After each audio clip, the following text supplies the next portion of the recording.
অবশেষে খোঁজ মিলেছে ইরানের প্রেসিডেন্ট ইব্রাহিম রাইসিকে বহনকারী বিমানের। রেড ক্রিসেন্টের উদ্ধারকারী দলের বরাতে এ তথ্য নিশ্চিত করেছে ইরানের গণমাধ্যম।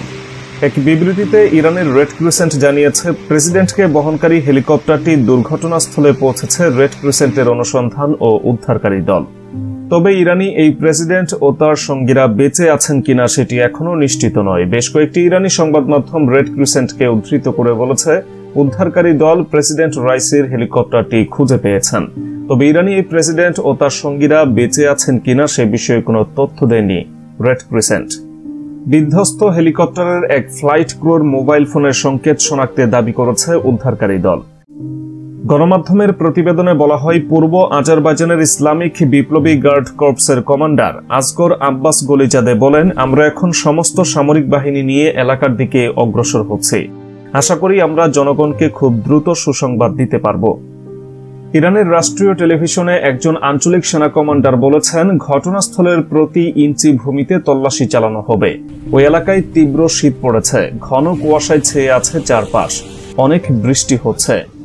এদিকে ইব্রাহিম রাইসিকে অনুসন্ধানে সহায়তার জন্য উদ্ধারকারী দল পাঠাচ্ছে রাশিয়া। প্রেসিডেন্ট রাইসি সন্ধানে সহায়তার জন্য রাশিয়া ইরানে একটি উদ্ধারকারী দল পাঠাচ্ছে বলে রাশিয়ার রাষ্ট্রীয় গণমাধ্যম জানিয়েছে। RIA নভস্তি জানিয়েছে, রাশিয়ার এই দলটিতে 47 জন বিশেষজ্ঞ উদ্ধারকারী, বেশ কয়েকটি যানবাহন যা উঁচু নিচু ও অসমতল ভূমিতে চলতে পারে এবং একটি হেলিকপ্টার রয়েছে। এছাড়া এরই মধ্যে তাদের খুঁজতে বিশেষ উদ্ধারকারী দল পাঠিয়েছে তুরস্ক।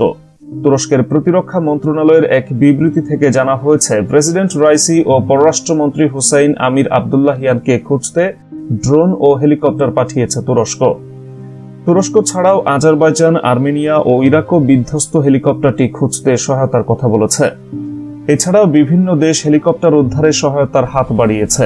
অনেক বিশ্ব নেতা এই ঘটনায় তাদের উদ্বিগ্নতা জানিয়ে ভালো খবর পাওয়ার অপেক্ষা করছেন বলে জানিয়েছেন। কিন্তু যুক্তরাষ্ট্রের একজন সিনেটর বলেছেন, রাইসি মারা গেলে বিশ্ব নিরাপদ।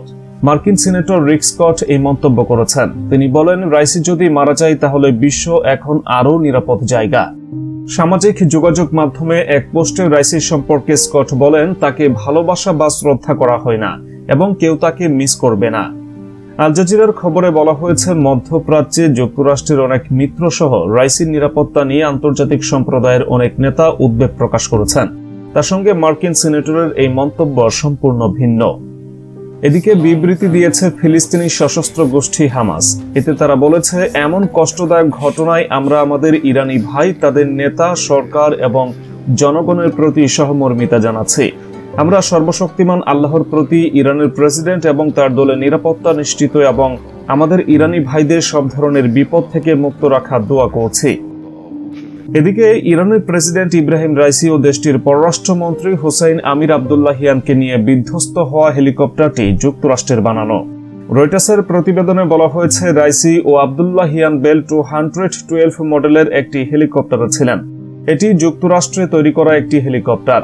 ইরানের রাষ্ট্রীয় সংবাদ সংস্থা ইরনার বরাতে এই খবর দিয়েছে রয়টার্স। হেলিকপ্টারটি ছিল মাঝারি আকারের, এতে পাইলট সহ 15 জন বসতে পারেন।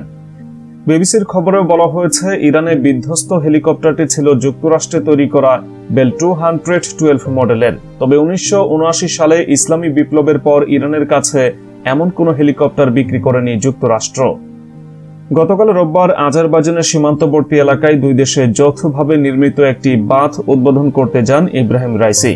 সেখান থেকে 3টি হেলিকপ্টারের বহর নিয়ে ইরানের পূর্ব আজারবাইজান প্রদেশের রাজধানী তাবরিজে ফিরছিলেন ইব্রাহিম রাইসি ও তার সঙ্গে থাকা অন্য কর্মকর্তারা। পথে পূর্ব আজারবাইজানের জোলফা এলাকার কাছে দুর্গম পাহাড়ে প্রেসিডেন্টকে বহনকারী হেলিকপ্টারটি বিধ্বস্ত হয়। অন্য দুটি হেলিকপ্টার নিরাপদে গন্তব্যে পৌঁছায়। পাহাড়ি এলাকায় চলছে ব্যাপক তল্লাশি। তবে বৈরী আবহাওয়ার কারণে উদ্ধার অভিযান ব্যাহত হচ্ছে বলে জানিয়েছেন ইরানের কর্মকর্তারা। ইরানের রাষ্ট্রীয় টেলিভিশনের খবরে আরও বলা হয়েছে, মূলত বৈরী আবহাওয়ার কারণে হেলিকপ্টারটি বিধ্বস্ত হয়েছে। আজ সোমবার ভোরের দিকে উজ্জ্বল রঙের জ্যাকেট পরে মাথায় টর্চ জ্বালিয়ে দুর্গম পাহাড়ি এলাকায় পায়ে হেঁটে উদ্ধারকারীদের তল্লাশি চালানোর ভিডিও ফুটেজ প্রকাশ করা হয়েছে।